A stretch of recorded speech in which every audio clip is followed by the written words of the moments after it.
কখনো কি এমন হয়েছে মন তোমাকে টানছে এক ভুল পথে, আর ঠিক সেই মুহূর্তে হৃদয়ের ভেতর থেকে একটি আওয়াজ বলছে, থামো, আল্লাহ দেখছেন। আজ আমি আপনাদের শোনাব এমন এক যুবকের গল্প, যে এক কদম হারামের দিকে বাড়িয়েছিল, কিন্তু সেই এক কদম পিছিয়ে এসে তার পুরো জীবনটাই বদলে ফেলেছিল। এই গল্প শুধু গল্প নয়, এটা আমাদের সবার জন্য এক জীবনের সতর্ক বার্তা। এক শহরের প্রান্তে থাকত এক যুবক, নামটা ধরুন ইমরান। ইমরান খুব ধনী ছিল না, আবার খুব দরিদ্রও না, কিন্তু তার জীবনের সবচেয়ে বড় সমস্যা ছিল অভাব। চাকরি নেই, ব্যবসায় লোকসান, চারদিকে শুধু হতাশা আর চাপ। মা বাবা কিছু বলতো না, কিন্তু নীরব চোখে ইমরান তাদের কষ্ট দেখতে পেত। হারামের প্রলোভন ৩ মিনিট।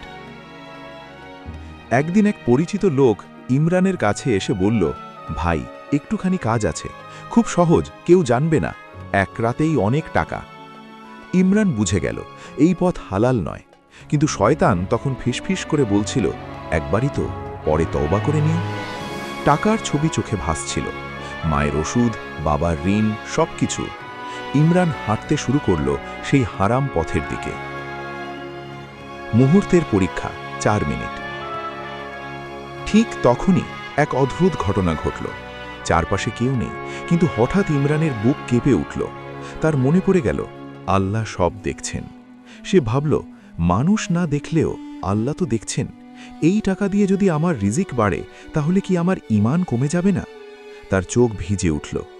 ইমরান থেমে গেল, এক পা সামনে আর এক পা পিছনে।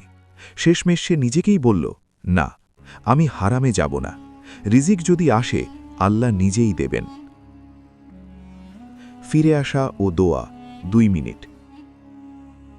ইমরান সেখান থেকে সরে এসে রাতের অন্ধকারে এক নির্জন জায়গায় বসে পড়ল। চোখ ভেজা কণ্ঠে বলল, হে আল্লাহ, আমি হারাম ছেড়েছি শুধু তোমার ভয়ে, তুমি আমাকে খালি হাতে ফিরিও না। এই দোয়া ছিল একজন অসহায় বান্দার খাঁটি আর্তনাদ। আল্লাহর বদলা ২ মিনিট। কয়েকদিন পর এক অচেনা লোক ইমরানকে ফোন করল, বলল, তুমি কি কাজ খুঁজছ? তোমার নাম কেউ আমাকে দিয়েছে। ইমরান অবাক, চাকরি নয়, হালাল ব্যবসার সুযোগ। অল্প সময়ের মধ্যেই ইমরানের জীবনে বরকত নামল। যে টাকার জন্য সে হারাম পথে যেতে চেয়েছিল, আল্লাহ তাকে দিলেন তার চেয়েও উত্তমভাবে। শিক্ষা ও উপসংহার ১ মিনিট। বন্ধুরা, এই গল্প আমাদের শেখায়, হারাম ছাড়লে আল্লাহ কখনো খালি হাতে ফেরান না। কোরআনে আল্লাহ বলেন, যে আল্লাহকে ভয় করে, আল্লাহ তার জন্য উত্তরণের পথ খুলে দেন এবং তাকে এমন জায়গা থেকে রিজিক দেন যেখান থেকে সে কল্পনাও করেনি। যদি এই গল্প আপনার হৃদয় ছুঁয়ে থাকে, এখনই লাইক করুন, ইসলামের সুন্দর গল্প পেতে সাবস্ক্রাইব করুন, আর একজন প্রিয় মানুষকে শেয়ার করুন। হয়তো এই একটি গল্প কারো হারাম থেকে ফিরে আসার কারণ হয়ে যাবে।